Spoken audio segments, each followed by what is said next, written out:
नमस्कार साथियों। महाभारत में बर्बरीक भीम के पुत्र घटोत्कच का पुत्र था। बर्बरीक युद्ध में अजेय था। उसके पास 3 ऐसे बाण थे जिसके केवल एक वार से ही वह बड़े से बड़ा युद्ध समाप्त कर सकता था। उसने अपनी माता के समक्ष यह प्रतिज्ञा की थी कि जो भी पक्ष हार रहा होगा मैं उसी का पक्ष लूँगा। जब यह बात श्री कृष्ण को पता चली तो उन्होंने सबसे पहले बर्बरीक के शक्ति का परीक्षण लेने का निर्णय लिया और वो बर्बरीक के पास गए।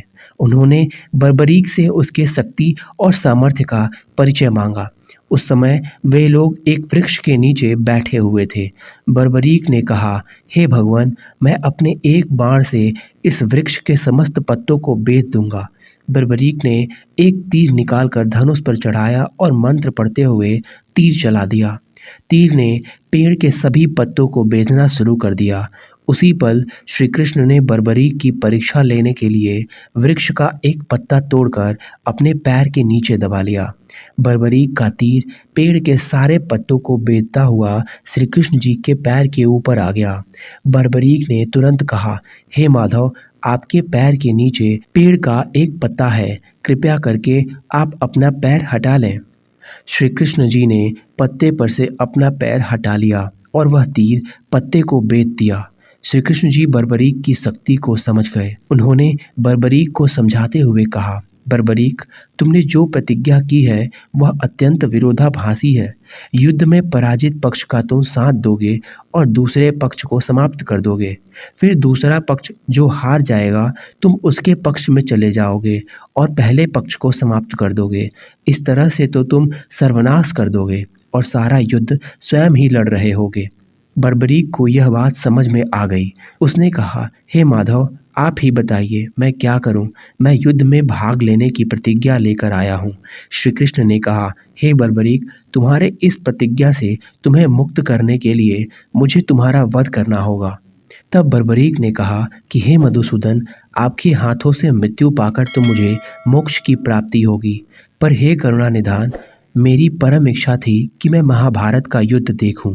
श्री कृष्ण ने कहा, ऐसा ही होगा, और उन्होंने बर्बरीक का सिर काटकर अपनी शक्ति से सिर को जीवित कर दिया और उसे एक ऊंचे टीले पर रख दिया जहां से वह पूरा युद्ध देख सके। उसी टीले से बर्बरीक ने महाभारत का पूरा युद्ध देखा।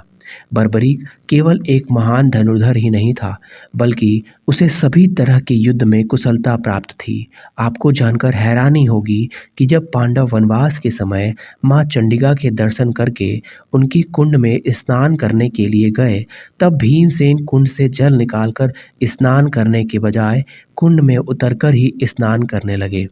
हालांकि युधिष्ठिर ने उन्हें ऐसा न करने की सलाह दी, परंतु अत्यधिक थके होने के कारण भीमसेन कुंड में उतर गए।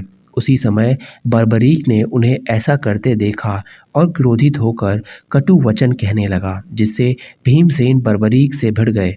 दोनों में भीषण युद्ध हुआ।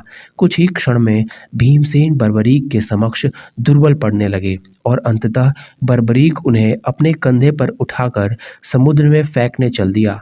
समुद्र के किनारे पहुंचने पर भगवान शंकर ने स्वयं प्रकट होकर बर्बरीक से कहा, राक्षसों में श्रेष्ठ महाबली बर्बरीक, ये भरत कुल के रत्न और तुम्हारे पितामह भीमसेन हैं।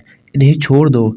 ये तीर्थ यात्रा के प्रसंग से भाइयों तथा द्रौपदी के साथ विचरते हुए तीर्थ में स्नान करने के लिए आए हैं, अतः तुम्हारे द्वारा सर्वथा सम्मान पाने के योग्य हैं। भगवान शंकर का यह वचन सुनकर बर्बरीक सहसा भीमसेन को सम्मानपूर्वक वहीं बैठाया और उनके चरणों में गिरकर क्षमा मांगने लगा। साथियों, बर्बरीक की इस वीरता का उल्लेख सुनने के पश्चात आप उसके गुरु के बारे में जानकारी प्राप्त करने की इच्छा जरूर रखते होंगे। तो आपको बता दें कि बर्बरीक ने युद्ध की कला अपनी माता से सीखी थी।